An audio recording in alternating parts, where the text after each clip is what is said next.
Hello students, welcome to your 6th NCERT history video class. Today we are starting part 2 of chapter 10. The heading of the chapter is New Empires and Kingdom. In the previous video we have studied that how we got information about the various kingdoms through the prashastis. That means what are prashastis? Prashastis क्या होते थे? प्रशस्तिज मतलब जो राजा की प्रशंसा में, जो उनकी तारीफ़ों में लिखे जाते थे.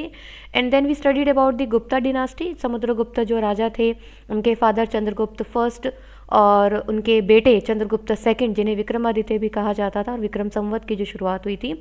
And then the area under the Gupta kingdom, उनके बारे में भी हमने पढ़ा. इसके बाद जो है हम आज शुरुआत करेंगे हर्षवर्धन एंड हर्षचरिता की. देखो ये जो चीज़ें हैं हमें कहाँ से पता चली हैं. जैसे समुद्रगुप्ता के बारे में हमने पढ़ा, वो हमें पता चली हैं प्रशस्तियों से. ऐसे ही कुछ बहुत दूसरे जो किंगडम्स हैं उनके बारे में हमें कहाँ से पता चला. जैसा कि पिछले वीडियो की स्टार्टिंग में ही मैंने कहा था, अलग अलग इंस्क्रिप्शंस हैं या कॉइन्स हैं. इसके अलावा जो बायोग्राफीज़ होती हैं, यानी कि तरह तरह की जो बुक्स होती हैं, बायोग्राफी मतलब जीवनी, यानी कि किसी राजा के लाइफ के बारे में जब वो लिखते हैं या खुद के बारे में जब लिखते हैं उसे हम बायोग्राफी कहते हैं. तो ऐसे ही एक बायोग्राफी से हमें जो हर्षवर्धन है उनके बारे में पता चलता है. who ruled nearly 1400 years ago was one such ruler, यानी कि जिनके बारे में हमें उनकी बायोग्राफी से पता चलता है. अब कैसे चलता है? जो उनकी बायोग्राफी थी वो संस्कृत में लिखी गई थी, जिसका नाम था हर्षचरित. और किसने लिखी थी? बाण भट्ट नाम के जो पोएट थे उनकी कोर्ट के अंदर, उन्होंने इसके बारे में लिखा था. और यहीं पर एक चीज़ और हमें ध्यान रखनी होगी कि इन्हीं के टाइम पीरियड में जो वेनसांग थे वो आए थे. चीनी टूरिस्ट, जो चाइनीज़ जो यात्री हैं, जो हम कहते हैं, जैसे फायान और जो है वेनजांग, जो दोनों चीनी टूरिस्ट हैं, ये अलग अलग टाइम पीरियड में आए थे. जो फायान थे वो कब आए थे? गुप्ता काल में, ना, समुद्रगुप्त के बाद में जो चंद्रगुप्त सेकंड थे उनके टाइम पीरियड में आए थे. और वेनसांग जो है ये हर्षवर्धन के टाइम में आए थे. ठीक है. तो अब हर्षवर्धन जो थे, इनके बारे में अगर हम थोड़ा सा मैं आपको बताऊं तो जो दिल्ली और पंजाब वाला जो एरिया है, वहाँ पर सबसे पहले जो पुष्यभूति जो डिनास्टी थी, ठीक है, पुष्यभूति. देखो ये चीज़ें आपकी बुक में नहीं है, लेकिन आपको थोड़ा सा इंट्रो पता होना चाहिए कि शुरुआत कहाँ से हुई थी. तो पुष्यभूति जो नाम के राजा थे, उन्होंने पुष्यभूति राजवंश की स्थापना की थी. ठीक है. अब जो पुष्यभूति थे, जैसे अगर हम बात करें तो जो हरियाणा करनाल वाला जो जोन है ना, उस जोन की हम यहाँ पर ये सारी बात करेंगे. ठीक है. तो जो पुष्यभूति राजवंश थे, इसी को आगे जो है वर्धन, ये नाम आप देख रहे हैं ना, वर्धन, तो वर्धन डिनास्टी आगे इसी को ही जाना गया. पुष्यभूति को ही आगे क्या कहा गया? वर्धन डिनास्टी कहा गया. ठीक है. तो जो अगर हम मेन बात करें यहाँ के जो राजा थे वो कौन से थे? प्रभाकर वर्धन थे. ठीक है. कौन थे? प्रभाकर वर्धन.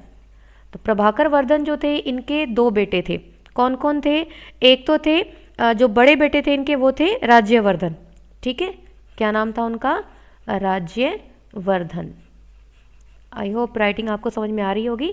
और जो दूसरे बेटे थे वो कौन से थे? हर्षवर्धन, जो यहाँ पर हम हेडिंग में भी पढ़ रहे हैं. ठीक है. हर्षवर्धन. तो ये दो बेटे थे. राज्यवर्धन बड़े बेटे थे और हर्षवर्धन जो थे वो छोटे बेटे थे. ठीक है. अब जो इन्हीं की एक बेटी और थी, ये अभी आपको एक स्टोरी सुनाऊंगी मैं, उसमें ये सब करेक्टर हम रिलेट करेंगे. इन्हीं की एक बेटी थी जिसका नाम था राजश्री. ठीक है. राजश्री. तो राजश्री की जो मैरिज है वो कन्नौज के राजा से हुई थी. अब क्या हुआ, जब प्रभाकर वर्धन के टाइम पीरियड में ही हुण जो डिनास्टी थी, ठीक है, ये लगभग हम बात कर रहे हैं 604 BC की. ठीक है. तो उस समय में जो थे हुण जो राजा थे, उनका अटैक भारत के ऊपर हुआ था. तो जो प्रभाकर वर्धन थे, उन्होंने अपने इन दोनों बेटों को इनसे लड़ाई करने के लिए भेज दिया. जब ये लड़ाई लड़ रहे थे यहाँ पर, तो एक मैसेंजर ने इनको आकर बताया कि आपके फादर जो हैं वो बीमार हैं बहुत ज़्यादा. तो जो हर्षवर्धन है, राज्यवर्धन तो वहीं लड़ाई लड़ते रहे, लेकिन हर्षवर्धन जो है वो लड़ाई छोड़ करके अपने फादर के पास वापिस आए. लेकिन उनके फादर की क्या हुई? डेथ हो गई बीमारी के कारण. और जो उनकी मदर थी, जिनका नाम था यशोमती, वो इनके साथ ही क्या हो गई? सती आप जानते हैं, जो अपने हस्बैंड के साथ ही जलती हुई चिता पर अपने आप को, अपनी बॉडी छोड़ देती है ना, तो उसको सती प्रथा, यानी कि उस समय जो उनकी मदर थी वो सती हो गई. तो उनके फादर और मदर दोनों ही नहीं रहे. इसी समय जो है इनको एक मैसेज मिला कि जो इनकी सिस्टर के जो हस्बैंड हैं, उनको जो किसी दूसरे शासक ने, जो गौड़ वंश के शासक होते थे, उन्होंने क्या कर लिया, इनके हस्बैंड को, इनकी बहन के हस्बैंड को मार दिया और इनकी बहन को क्या कर लिया? किडनैप कर लिया. ठीक है। ये सुन करके ये जो राजा हैं दोनों भाई जो हैं इनकी अपनी बहन को बचाने के लिए उस तरफ गए, लेकिन इनको पता चला कि जो इनकी सिस्टर थी वो कहीं छुप गई, जो भी इनके जो गौड़ शासक थे उनसे बचते हुए ये छुप गई, लेकिन इनके हस्बैंड की वहाँ पर डेथ हो गई। तो जो हर्षवर्धन थे इन्होंने किसी तरीके से वेश बदल बदल कर जंगलों में घूम घूम कर अपनी बहन को एनी हाउ इन्होंने ढूंढ निकाला। ठीक है। जब इन्होंने अपनी बहन को ढूंढ निकाला तो कन्नौज पर इन्होंने जो है अपनी बहन को वापस कन्नौज के सिंहासन पर बिठाया, लेकिन उनकी बहन थी इतनी जो है अगर अपन कहें कि उनको राजपाट की इतनी नॉलेज नहीं थी, तो हर्षवर्धन ने क्या किया, इनके साथ ही अपना सिंहासन लगाया।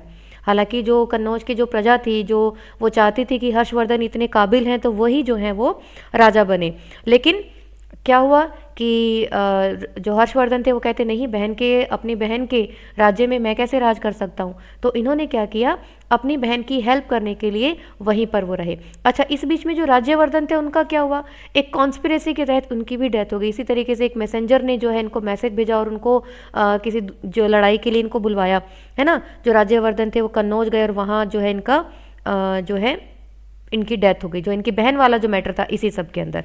ठीक है। तो आपको पूरी स्टोरी इतना याद करने की ज़रूरत नहीं है, बस आपको एक पिक्चर माइंड में क्लियर होनी चाहिए कि हुआ क्या था। ठीक। तो फिर जो है हर्षवर्धन जो है यहीं से बैठे बैठे जो है अपनी सारी चीज़ें यानी कि अपना जो राज्य था वो भी कंट्रोल करते थे, और साथ ही साथ जो है राज्यश्री जो बहन थी इनकी उनको भी क्या करते थे, कन्नौज की इन्होंने शासिका जो अब रूलर जो है हम कहें उन्होंने इसको बनाया। तो धीरे धीरे जो ये है अपना जो अपनी जो कैपिटल सिटी है इन्होंने जो थानेश्वर में जो है शिफ्ट कर ली थी। थानेश्वर थी पहले, थानेश्वर से कन्नौज में ही शिफ्ट कर ली ताकि अपना जो रूल है, अपना जो एम्पायर है वो भी अच्छे से चला सके। क्यों? क्योंकि ना तो इनके फादर रहे थे ना ही इनके बड़े ब्रदर रहे थे, तो अकेले ही इनको अपनी बहन वाला जो एरिया है यानी कि कन्नौज उसको भी संभालना था, और साथ ही जो अपना एरिया है जो थानेश्वर वाला जो एरिया है वो भी इनको संभालना था। तो दोनों चीज़ें इन्होंने बड़े ही मैनेज की। लेकिन आगे अगर हम देखेंगे, जब टाइम पीरियड आगे आया बड़े अच्छे से इन्होंने सारी चीज़ें मेंटेन की, लेकिन साउथ में जो पुलकेशिन जो राजा थे, ठीक है, इनके बारे में अभी हम आगे पढ़ने वाले हैं, चालुक्य किंग थे ये। ठीक है। ये चालुक्य किंग से जो थे ये हार गए थे, यानी कि नर्मदा रिवर से पीछे इनको खदेड़ दिया था चालुक्य जो पुलकेशिन राजा थे उन्होंने। ठीक है। तो ये एक स्टोरी आपको मैंने बताई, इससे आपको आई थिंक सारी चीज़ें क्लियर हुई होंगी। तो यहाँ इसकी आप रीडिंग लगा लेंगे। वेनसांग के बारे में मैंने आपको बता दिया है। चलिए, तो ये जैसे इसमें रीडिंग लगा लेते हैं जल्दी से। Harsha was not the eldest son of his father but became king of Thaneshwar after both his father and Elder brother died. किस तरीके से जो है उनके फादर और उनके ब्रदर दोनों की डेथ होगी तो थानेश्वर के जो है ये राजा बने। His brother in law was the ruler of Kannauj and he was killed by the ruler of Bengal. यानी कि बंगाल के राजा ने धोखे से क्या किया था, इनके ब्रदर इन लॉ को, इनकी बहन के हस्बैंड को मार दिया था। तो जो हर्ष थे उन्होंने कन्नौज का जो किंगडम है उसको भी संभाला and led an army against the ruler of Bengal. Bengal के राजा के खिलाफ जो है इन्होंने लड़ाई लड़ी, जो गौड़ राजा कहलाते थे। ठीक है। तो उनको हराया। Although he was successful in the east and conquered Magadha and probably Bengal also. देखो मगध फिर से यहाँ पर नाम है ना, महाजनपद हम पढ़ चुके हैं। तो उन्होंने बहुत सारे एरियाज पर कंट्रोल किया, लेकिन हर जगह वो कामयाब नहीं हो पाए। He was not successful everywhere elsewhere. He tried to cross the Narmada to march into the Deccan. जो साउथ की तरफ जो हम बात करें कि वहाँ पर जो है इन्होंने जब अपना एक्सपेडिशन चलाई तो वहाँ पर ये सक्सेस नहीं हो पाए। वहाँ के जो चालुक्य किंग थे पुलकेशिन सेकंड, उन्होंने इनको हरा दिया। ठीक है। तो ये थी स्टोरी हर्षवर्धन की। ये हमें किससे पता चल रही, मेन चीज़ आपको ध्यान रखना है, हर्षचरित से, जो किसने लिखा था, बाणभट्ट ने। ठीक है। चलिए अब हम बात करते हैं पल्लवास, चालुक्यास एंड पुलकेशिन प्रशस्ति, यानी कि ये जो तीनों किंगडम है इनके बारे में अब हम थोड़ा सा स्टडी कर लेते हैं। The Pallavas and Chalukyas were the most important ruling dynasty in south India during this period. ये वाला जो टाइम पीरियड हम पढ़ रहे हैं ना, जो हर्षवर्धन का हमने पढ़ा, ऊपर हमने गुप्तास का पढ़ा, तो इसी समय में जो साउथ जो रीजन है, दक्षिण भारत का जो एरिया है, वहाँ पर ये तीनों डिनास्टी मेनली रूल करती थी, पल्लव, चालुक्य एंड जो चालुक्यन पुलकेशिन प्रशस्ति। जो पुलकेशिन ही जो है ये राजा हुआ करते थे, चालुक्य राजा थे ये। ठीक है। The kingdom of the Pallavas spread from the region around their capital Kanchipuram to the Kaveri delta. जो कावेरी नदी का डेल्टा है वहाँ से लेकर के कांचीपुरम तक का जो जोन है वो पल्लवास के अंडर आता था। while the Chalukyas was centered around the Raichur Doab between the rivers of Krishna and Tungabhadra. जब आप मैप में देखेंगे अभी तो आपको समझ में आएगा कि जो कृष्णा और तुंगभद्रा नदी है उनके बीच का जो जोन है वो किसके अंडर आता था, चालुक्यास के बीच में, चालुक्यास के अंडर। और जो कांचीपुरम और कावेरी डेल्टा के बीच का जो एरिया था वो किसके अंडर आ रहा था, पल्लवास के अंदर। इसी तरीके से अहोल जो कैपिटल जो थी चालुक्यों की थी, was an important trading centre, बहुत इंपॉर्टेंट सेंटर था ये। It developed as a religious centre with a number of temples, बहुत सारे टेम्पल्स यहाँ पर हुए। Pallavas and Chalukyas frequently raided one another lands, यानी कि ये कंटिन्यूसली एक दूसरे के एरिया पर क्या कंट्रोल करने की कोशिश करते रहते थे, specially attacking the capital cities which were prosperous towns. जैसे हमने पिछले चैप्टर्स में भी पढ़ा है कि एक राजा दूसरे राजा की जो प्रोमिनेंट सिटीज़ होती थी उन पर अटैक करता था ताकि वो अपनी पावर को शो कर सके। तो पल्लवास और चालुक्यास के बीच में भी जो है ये कंटिन्यूसली लड़ाई चलती रहती थी। ठीक है। The best known Chalukya ruler was Pulakeshin second. जो पुलकेशिन सेकंड है वो सबसे इंपॉर्टेंट, प्रोमिनेंट, सबसे फेमस जो राजा रही हैं। We know about him from the prashasti. इनके बारे में भी हमें कहाँ से पता चलता है, again from a prashasti. Composed by his court poet Ravi Kirti. किसने लिखी है, वो रवि कीर्ति ने लिखी है। ठीक है, देखो तीन चीजें अब तक हमने पढ़ ली। एक तो प्रशस्ति, किसकी प्रशस्ति, जो हमने समुद्रगुप्त की प्रशस्ति पढ़ी। फिर हमने हर्षवर्धन की बायोग्राफी, हर्षचरित किसने लिखी, बाण भट्ट ने। और तीसरी जो हम बात कर रहे हैं प्रशस्ति किसकी पढ़ रहे हैं, पुलकेशिन सेकंड की, जो चालुक्य किंग थे, उनकी जो प्रशस्ति है वो किसने लिखी है, रवि कीर्ति, जो उनके दरबार में कवि थे। This tells us about his ancestors who are traced back through 4 generation from father to sun.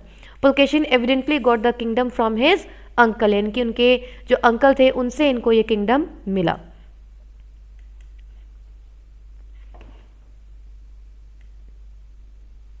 According to Ravi कीर्ति, अब जो रवि कीर्ति हैं वो और क्या बताते हैं, जो प्रशस्ति उसमें हमें और क्या सुनने को आ रहा है, देखो। He led expeditions along both the west and the east coast। ठीक है। Besides he checked the advance of Harsha, जो भी हमने पीछे पढ़ा कि हर्ष जो आगे की तरफ बढ़ रहा था इनके एरिया की तरफ, तो उसको इन्होंने रोका। There is an interesting play of words in the poem Harsha mean happiness. The poet says that after this defeat Harsha was no longer Harsha. Pulkeshin also attacked the Pallava king who took shelter behind the walls of Kanchipuram. जो भी हमने पढ़ा था कांचीपुरम और Kaveri delta के बीच का जो zone था किसका था, पल्लवों का था, तो उन्होंने इनके ऊपर भी अटैक किया। But the Chalukya victory was short lived, यानी कि बहुत थोड़े समय के लिए ये कंट्रोल कर पाए। Both the Pallavas and the Chalukyas gave way to new rulers belonging to the Rashtrakuta and Chola dynasty, यानी कि पल्लवास और चालुक्यास के बाद जो नए किंगडम आए वो कौन से कहलाए, राष्ट्रकूटा और चोला डिनास्टी। ठीक है, इनके बारे में 7th क्लास में आप पढ़ेंगे। तो अभी हमें पल्लवास और जो है कौन से चालुक्यास, इनके बारे में थोड़ा सा इंट्रो ही हमें यहाँ पर मिला है। अब अगर हम देखें कि how were these kingdoms administered, इनका एडमिनिस्ट्रेशन कैसे होता था। ठीक है, तो यानी कि राजा तो हमने पढ़ लिए, समुद्रगुप्त का हमने पढ़ा, हर्षवर्धन का हमने पढ़ा, जो पुलकेशिन सेकंड थे इनके बारे में हमने पढ़ा, लेकिन इनका एडमिनिस्ट्रेशन कैसा था, तो ये बहुत इंपॉर्टेंट है। And the village remain the basic unit of administration. ठीक है, जो लैंड रेवेन्यू है वो इनका मेन जो है इंपॉर्टेंट सोर्स था, क्योंकि वहीं से इनकी सारी इनकम होती थी। और जो विलेज है, क्योंकि लैंड रेवेन्यू कहाँ से आएगा, खेती से, खेत कहाँ होते हैं, गाँवों के अंदर, तो ये सबसे इनके लिए इंपॉर्टेंट हुआ करते थे, बेसिक यूनिट थे। There were some new developments as well. King adopted a number of steps to win the support of man who were powerful, either economically or social or because of their political and military strength. यानी कि जो राजा थे, जो भी ताकतवर लोग होते थे या वो बहुत ज़्यादा अमीर होते थे, अगर वो किसी न किसी तरीके से राजा की हेल्प कर सकते थे, चाहे वो अपनी सेना के थ्रू हो या अपनी पॉलिटिकल पावर के थ्रू हो या अपने पैसे इकोनॉमिकली हो, तो उन सब लोगों को जो है राजा खास तवज्जो देते थे, खास इंपॉर्टेंस देते थे, ताकि ये इनके आने वाले समय में जो है कामकाज वो निकलवा सके। ठीक है, जैसे इनके टाइम पीरियड में क्या क्या चेंजेस हुए, कुछ जो मेजर चेंजेस है एडमिनिस्ट्रेशन के अंदर वो क्या थे, देखो। Some important administrative post were now hereditary, यानी कि फादर के बाद उसका सन, उसके बाद उसका सन, मतलब कि फिक्स हो गया था। This means that sons succeeded fathers to these posts. For example, the poet Harisena was a महादंड नायक। ठीक है, जो चीफ जुडिशियल ऑफिसर है उसको महादंड नायक कहा जाता था। जो हमने हरिसेना के बारे में पढ़ा, जो हरिसेन थे उनके बेटे जो हैं उनके बाद में जो महादंड नायक बने, उनसे जो फादर थे वो भी क्या थे, महादंड नायक थे, यानी कि आगे से आगे फिक्स हो गया था। Sometimes one person held many offices एक ही पर्सन को बहुत सारे डिपार्टमेंट संभलवाए जाते थे। जैसे महादंड नायक थे हरि सेन, साथ साथ में ये कुमार अमात्य भी थे। कुमार अमात्य मतलब एक मिनिस्टर, एक मंत्री भी थे। साथ साथ में ये संधि विग्रहिका भी थे। संधि विग्रहिका मतलब जो लड़ाई के समय जो आपस में सलाह मशवरा करवा करके जो सुलह करवाते थे, ठीक है, संधि विग्रहिका तो पोस्ट है ये। तो महादंड नायक तो थे ही थे, जुडिशियल ऑफिसर तो थे ही थे, साथ ही साथ एक और मिनिस्टर की पोस्ट इनको दे दी गई थी, और साथ ही साथ ये जो वॉर एंड पीस वाला मैटर है वो भी ये संभालते थे। Besides, important men probably had a say in local administration. These include the Nagar Shreshti और चीफ बैंकर और मर्चेंट ऑफ द सिटी, दी सर्तवाह और लीडर ऑफ द मर्चेंट कारवाज, यानी कि ये जो पोस्ट है ये भी बना दी गई थी लोकल लेवल पर जो चीज़ों को कंट्रोल करने के लिए, ठीक है। द प्रथमा कुलिका और the chief craftsman and the head of the Kayastha और स्क्राइब्स, यानी कि अलग अलग जो लोग हैं उनके हेड बना दिए गए थे। These policies were reasonably effective, but sooner or later some of these powerful man grew strong enough to set up independent kingdoms, यानी कि जब जिसको ज़्यादा फेवर मिलने लग जाती है, ज़्यादा पावर मिलने लग जाती है, तो वो अपने आप में क्या सोचता है कि जब मेरे पास इतनी पावर है तो मैं इस राजा के अंडर में क्यों रहूँ, मैं खुद अपना राजपाट क्यों ना बना लूँ। तो धीरे धीरे ये इतने स्ट्रांग होने लग गए थे कि अपना इंडिपेंडेंट किंगडम इन्होंने एस्टैब्लिश करना शुरू कर लिया था, ठीक है। तो ये आगे हम पढ़ेंगे कि किस तरीके से नए नए किंगडम जो है वो एस्टैब्लिश होने लगे। अब हम बात करते हैं a new kind of army. Army कैसे डेवलप हुई। Like earlier rulers, some of these kings maintained a well organised army. Army की तो ज़रूरत थी, भाई एक्सपेंड कर रहे थे अपने आप को, तो आर्मी तो चाहिए थी, जिनमें एलिफेंट्स भी थे, कैरियर्स भी थे, कैवलरी भी थी, फूट सोल्जर्स भी थे, यानी कि जैसे हाथी सवार हैं या घोड़े के सवार हैं या पैदल चलने वाले जो सैनिक हैं, घोड़ा गाड़ियाँ हैं, रथ हैं, ये सब चीज़ें हुआ करती थी। Besides there were military leaders who provided the king with troops whenever he needed them. They were not paid regular salaries. Instead, some of them received grants of land. यानी कि इनके जो लीडर होते थे, जो military head होते थे, जो राजा को ज़रूरत पड़ने पर अपनी मिलिट्री सर्विसेज देते थे, इनको सैलरी नहीं दी जाती थी, बल्कि इनको एक एरिया ही दे दिया जाता था, एक ज़मीन, एक गांव, कुछ भी आप कह सकते हैं, एक एरिया इनको दे दिया जाता था, और इस एरिया पर इन्हीं मिलिट्री हेड का जो है कंट्रोल होता था। यहाँ से जो भी रिवेन्यू है, जो भी टैक्सेस है, वो सब कलेक्ट करना इनका काम होता था, ठीक है। They collected revenue from the land and used these to maintain soldiers and horses and provide equipment for warfare. These men are known as the samantas. इनको क्या कहा जाता था, जो मिलिट्री हेड कह रहे हैं, अब इन्हें क्या कहा जा रहा है, सामंतास कहा जा रहा है। देखो आपको ध्यान रखना है, अलग अलग टाइम पीरियड में जो है अलग अलग पोस्ट, इनके अलग अलग नाम थे, ठीक है।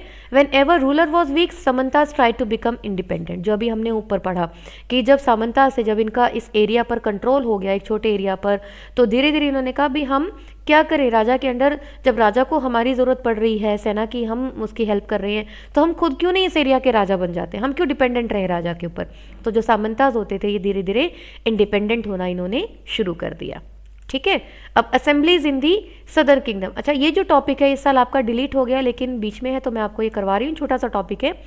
यहाँ पर हम देखते हैं कि जो असेंबलीज थी, यानी कि जो भी इनकी सभाएं होती थी, मीटिंग्स होती थी, the inscriptions of the Pallavas mention a number of local assemblies. जब लोग इकट्ठे होते थे, डिस्कशन होते थे, मीटिंग्स होती थी, तो उसमें क्या था, एक तो होती थी सभा, ठीक है। सभा के अंदर कौन कौन लोग होते थे, ब्राह्मण, जो लैंड ओनर्स होते थे वो इंक्लूड होते थे।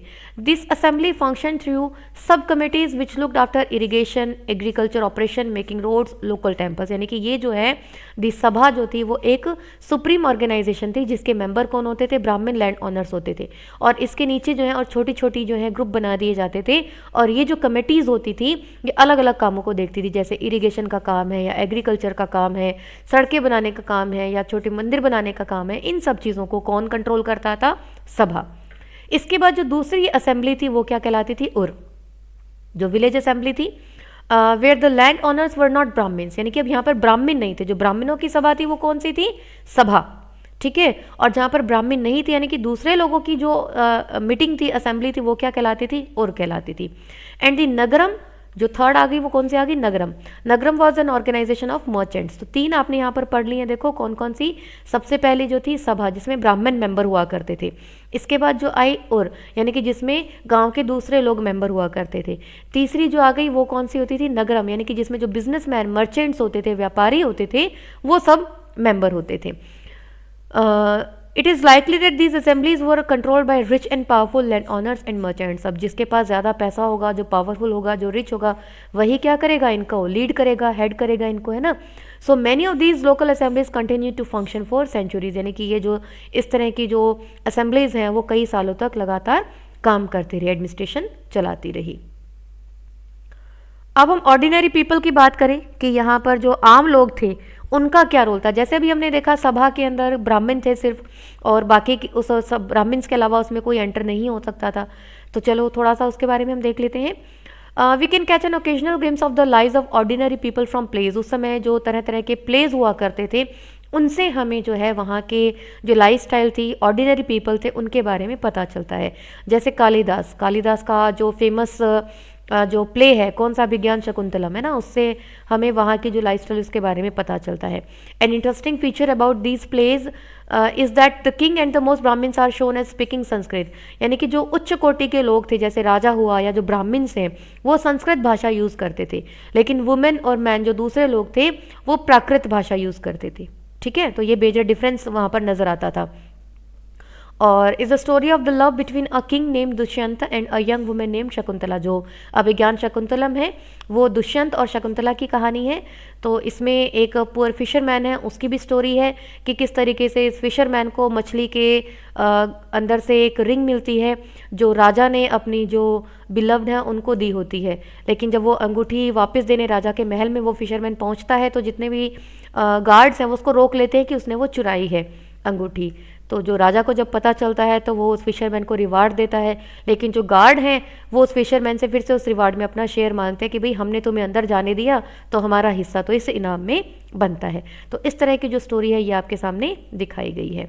तो इसी तरीके से हम देखें जो चाइनीज़ पिलग्रिम थे फायान, वो यहाँ पर आए और उन्होंने जो भी अपना लिखा, बुक वगैरह लिखी, उसमें दिखाया कि जो अनटचेबल्स थे, अनटचेबिलिटी भी वहाँ पर थी सोसाइटी में।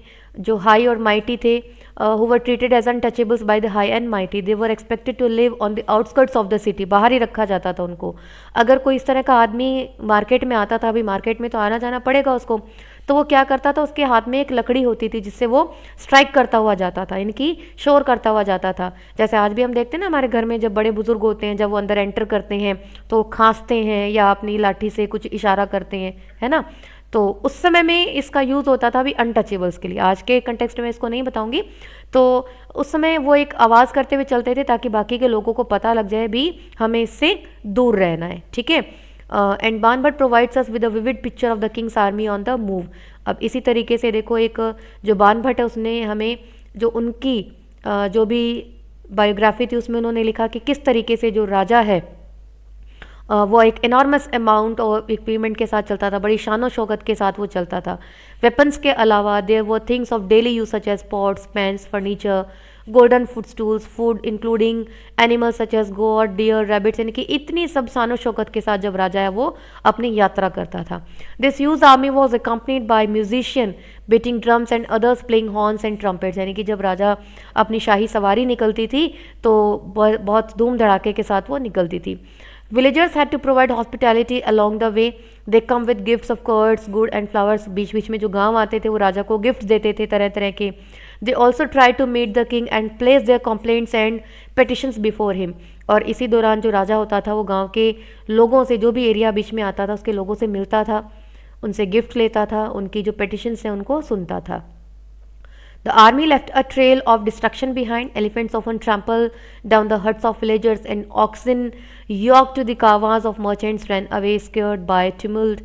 As Banbhat said, the whole world was swallowed up in dust. यानी कि जब वो राजा की सवारी निकल जाती थी तो वो कितना नुकसान डिस्ट्रक्शन करते हुए चले जाते थे। देखो जैसे जो एलिफेंट्स हैं, जो हाथी हैं, वो गांव वालों की झोपड़ियों को कुचलते हुए निकल जाते थे। जो ऑक्सिन होते थे उनके साथ में वो व्यापारियों के जो कारवां उनको उनके बीचों बीच जो मार धाड़ करते हुए निकल जाते थे। स्केयर्ड बाय द टिमल्ट, क्यों? क्योंकि वो शोर से जो है अपने कहें कि वो बिचर जाते थे, है ना, तो वो इधर उधर भागते हुए सबका नुकसान कर चले जाते हैं। यानी कि the whole world was swallowed up in dust, यानी कि उनकी सारी दुनिया मिट्टी में बदल चुकी होती थी। ओके, तो ये डिस्क्रिप्शंस हैं जिससे हमें उस समय की सोसाइटी के बारे में, राजाओं के बारे में हमें पता चलता है।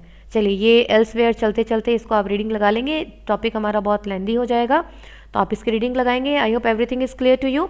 Anyhow, if there is any doubt, you can keep me posted in the comment section. Thank you for watching. Stay connected. PDF will be available to you in your WhatsApp groups. Thank you.